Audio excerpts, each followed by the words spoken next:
Hello, fellows, flowers, friends, subscribers from everywhere. As we all know, we are heading to the holy months, the months of mercy, the months of Quran, the months of prayings, and the holy months of Ramadan. And your favorite YouTube channel, Fast English in Wolof, won't let you feel annoyed and alone. We'll accompany you during this period with a special program for all of you. Here is the program now taken up. First, you're gonna have some Islamic lyrics. Second, you're gonna have some Quranic verses and short stories and some sayings of our beloved Prophet, peace and blessing of God be upon him. And the third point, you're gonna have quiz. So what does mean quiz? Ladies and gentlemen, quiz means having some questions during the courses, and we'll be waiting for your answer on the comments below. So ladies and gentlemen, brothers and sisters, the members of your team wish a happy Ramadan to the Muslim community and especially our subscribers. See you soon on your English channel. Goodbye. Assalamualaikum warahmatullahi taala wabarakatuh. Mbokk yi baaxoo ànd ak seen chaîne bii di Fast English in Wolof fu ngeen mën di nekk ci àdduna bi.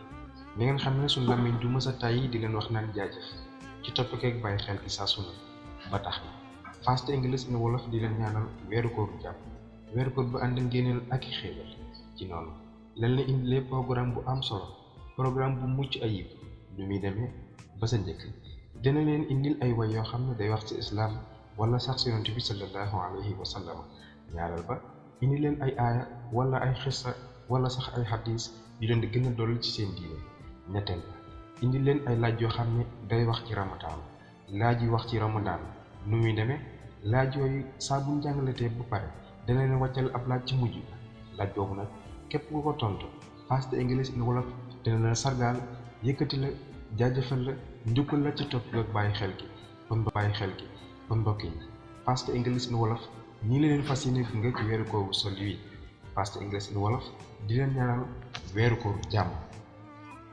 Assalamu alaikum wa rahmatullah. Dear English lovers, now we are in the holy month, Ramadan. I gotta tell you, happy Ramadan with 15 peace. Hi everyone, happy Ramadan to the Muslim community, especially our subscribers. Ramadan Mubarak. Assalamu alaikum. Hi everyone, ladies and gentlemen, I hope you are fine. Members of your team wish you happy and holy Ramadan. Hello guys, ladies and gentlemen, boys and girls, happy Ramadan with your team. Hello guys, nuyu nañ leen siyaar nañ leen ci weeru koor bu màgg bi di leen wax happy Ramadan with your team. Assalamualaikum warahmatullah. Njanaaw lu mu naaw tax mu fàtte ay lafam ginnaaw ba tax na waa fuy team du leen masa fàtte loolu tax na ñi ngi leen di ñaanal koor jàmm koor salaam. Assalamu alaikum wa rahmatullahi wa barakatuhu.